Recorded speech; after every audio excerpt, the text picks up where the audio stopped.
Hey everybody, it's Eddie from Tokyo. This is your cryptocurrency update from Japan. What an exciting day. I'm going to look at some volume. We're going to look at a little bit of price action, and we're also going to talk about some breaking news. So the first thing, cryptocurrency trading update. The crypto market cap reaches a monthly high. Well, it hit about 220 billion. It has just backed off a little bit down to 219. But it's been a very strong day when it comes to volume. And in that strength, Bitcoin Cash just has nailed it. They are leading the way in terms of their gains. And then it's followed by XRP with a 6% on the day. It is still hanging on to that 53 cents. Stellar's close behind with a 5.5% taking, and then EOS and Cardano are there with a 4% gain. Monero has pretty much been a non-mover today. Zcash did very well with 7%, and then Neo, Ethereum Classic, and NEM all have been gaining in that 5% range. So it's been kind of one of those very fun green days. Let's take a look at this because this is going to tell us the 24-hour volume for XRP. You can see these are the four top exchanges in terms of volume. So we have Binance here and followed by Bitbank. Bitbank is from Japan. They pair XRP with the Japanese yen. Then there's Bithumb out of Korea and OKEX. So when you look at Binance and Bitbank combined, that's basically 40% of the world trading coming from those two exchanges. And then if we kind of change that pair up and combine Bitbank in Japan with Bithumb in Korea, that is about 30% of XRP's trading. But what I want to look at here is OKEX because they made an announcement today. If you don't know, on the 29th of October, they actually delisted 58 trading pairs. But today they announced that they have a new margin trading pair, and that is to meet the public demand. So they'll open the margin trading pairs of XRP and BTC, and then Litecoin and BTC. So it's actually going to start tomorrow, so about 24 hours from now, but they announced this just a couple of hours ago. And the company was quick to state that the margin trading can lead to bigger profits, but also bigger risks, so people should be very careful. Yeah, I mean, I don't know. For trading, I've got a pretty good stomach, but for margin trading, it requires nerves of steel. And as one of the most senior and experienced Japanese traders just recently said in an article, Fujimaki-san, if you don't throw up blood 3 times, you're not a real trader. Yeah, that was really his quote. Okay, the reason why I brought you to CoinMarketCap is because I want to show you how close Ethereum and XRP are in regards to taking, who's going to take that second position. It is really just slightly over $1 billion. And that is so close. I mean, when you remember, we looked at the volume in a 24-hour period for XRP. That is about the amount of volume that it does globally. Now, I want to just, I'm sure most of you are aware of this. Those exchange volumes give us an indication of the real momentum, but you also have to factor in there is OTC trading and there is trading coming from exchanges that aren't plugged in with the live board or the APIs to track. So there are 2 big exchanges here in Japan that don't have live boards yet. One of them, of course, is SBI VC Trade and DMM. So I don't know if DMM is going to eventually get one in or if they're going to keep their trading the way it is. So anyway, that doesn't show us everything that's happening, but it really gives us a pretty good indication.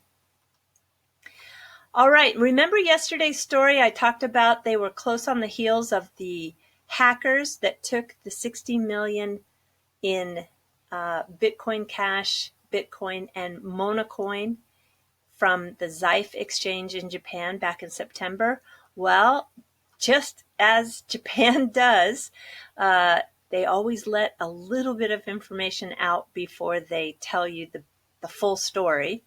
I don't know why, but that's just the way they do it. I'll give you an example. When the Nikkei reported in the morning that there was going to be a work order or an improvement order given to Binance when Binance was here from the Financial Service Agency, which is the police watchdog of the exchanges, CZ tweeted, "Oh, no, I don't know. Everything's fine. I'm just going great in Japan." And then within 24 hours later, yeah, he did receive that improvement order and then decided to move to Malta, which is okay. You know, CZ is loved here. He just didn't want to jump through those hoops. And that's the same for OKEX too. They used to be here in Japan. So I don't, there's a lot of people though who respect CZ here. He's got a lot of friends. He did a wonderful thing by contributing to a fund that took care of many people who were devastated by the flooding in Hiroshima this year. So I have great respect for him, and he is loved. But that's just an example of how, I don't know, maybe stories leak easy here, but I don't think so. I think it's a way Japan it lessens the impact of the shock. And maybe it's a psychological thing. They think it's easier for people to digest if they get a little bit of a feel or information, and then they come out usually within a day or two of the full story. So we have that exact same case here happening, and Japan found those coins. They tracked them to France and Germany. So the hackers who robbed a Japanese cryptocurrency exchange in September may have infiltrated the site from locations in France and Germany. So they tried to send some MonaCoin, which is the cryptocurrency that has those cloud nodes, and they tried to move it from one account to another, but that internet protocol or IP address was uncovered. So it looks like they're really getting down to probably naming names, I'm going to guess. So they did 4 out of the 5 transfers took place in France, and one of them took place at a German location. So I'm still going to watch this story. Wow. This is a wow story. Today, CoinField says, invite your friends. You both get 10 XRP, okay, for free, and then you get 25% commission on your friends' all future trades. Can you imagine? I knew that the competition was going to get fierce between these exchanges, and it's good for people who are using their services, but this is amazing. So I think some of you are saying, yeah, but Eddie, CoinField is not in the United States. Well, hang in there. I've got some news on that. They are proudly serving 61 countries. So you can see they've got Canada and Mexico covered.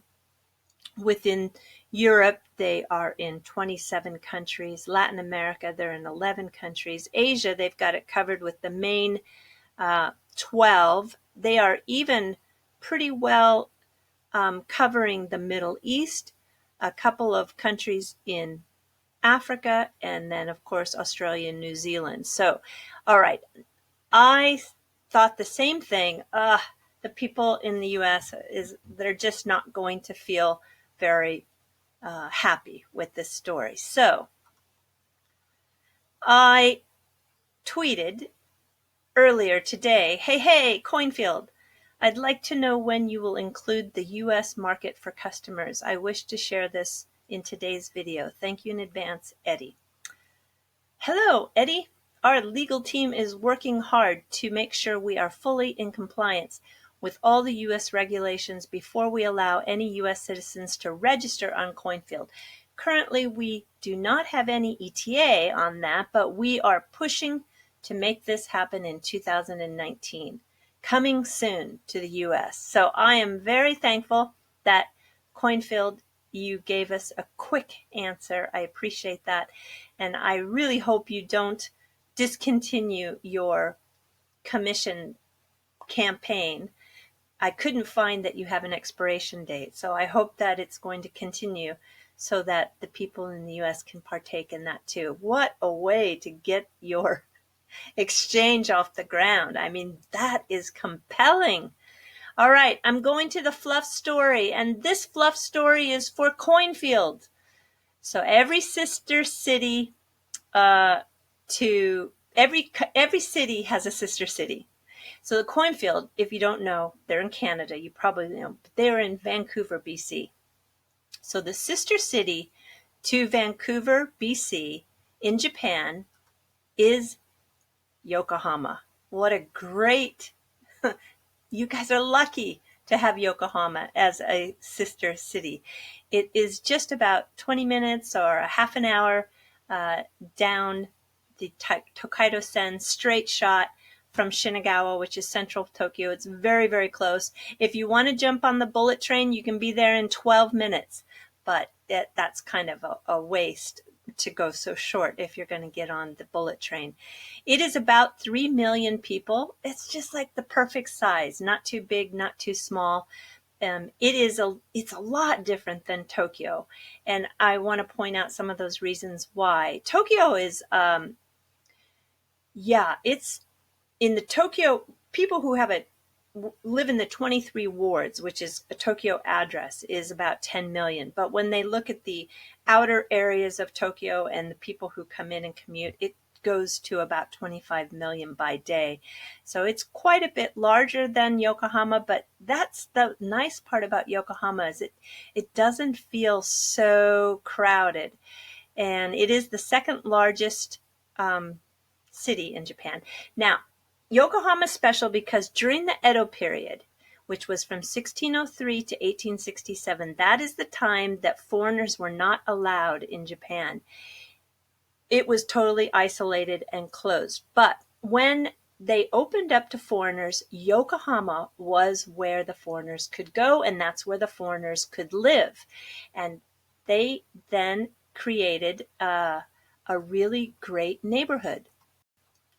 It is in the hills called Yamate. Yama is mountain, te is hand, so like in the hand of mountains, but actually it translates to bluff. So it's kind of a bluff. It overlooks the port of, or the bay of Yokohama. And then down below is Motomachi, which is the shopping area. This is actually the old cemetery. There's 4,200 graves. It's still meticulously maintained. You can visit certain times of the year, and it's very historical. So if you don't get creeped out by walking through a graveyard, it's a great place to look at the names, and you can usually tell by the names what country they're from. And it's very lovely, very pretty, it's nice for graveyards. It's very, very nice. So that area of Yokohama actually opened up at the end of the 1850s. And what did I want to tell you on here? Basically, there's many, many grand homes still. This is one interior shot of one of those such homes. But the home I want to focus on is tied to the Vancouver, BC area. This is the home that was actually built by a British trader. His name is Bertram Barrack, and he came in 1898. Can you imagine what it was like here in 1898? I mean, it was just out of the Edo period. At the time he came, it then was called the Meiji Period. Meiji Period is one of the most exciting times in Japan because of all the fast change that occurred. He set up export-import business. And what he did in that import-export business is took places like London, Paris, Brussels, Vienna, and he would take from Japan the handmade paper, which is called washi, silk, and lacquer, and take that, ship it to Europe. And then from Europe, he worked both sides. From Europe, he brought in cosmetics and stationery. So he became, I think, a very successful, wealthy businessman. This is an example of lacquerware. It's lacquered on wood. And I want to show you here. That's a detail. I want to show you, here is an example of a very large set. So you probably think, wow, I've never seen that, and I didn't know that was a sake cup. But that was at that time, and during the Edo period, unless you're into really, if you're deep into filmography and watch samurai movies, this is the kind of cup that they used for sake. And it would have probably only held 2 sips of sake, maybe. I guess depends on how much you drink. And they were hand painted, sometimes in gold, but also gold paint, but also sometimes they actually used real gold. So you can see the detail here is really fabulous. Old lacquerware is very collectible and very expensive. You can find it on eBay, so if it interests you, just do a search, and I'm sure you're going to find lots of sellers. Okay, so this is probably an example of something he definitely brought back with him over to Europe. But in 1938, because Japan was starting to get a little crazy with global politics, he decided to go back to the West, but he chose Vancouver, BC, and he became a painter. And Vancouver now is very proud of his work, and they keep him in many museums. This piece, which is called Island Trail, is actually in the art gallery of the Greater Victoria. It was donated by his granddaughter, and it really looks northwest to me. So you have a great painter who had a 40-year career in Japan and has left then lots of works of the Vancouver area in the way of watercolors. All right, CoinField, I just wanted to do something special for you to thank you for getting back to me so quick on Twitter. And everybody, that's all I have for you today. All right, sayonara for now. Bye-bye.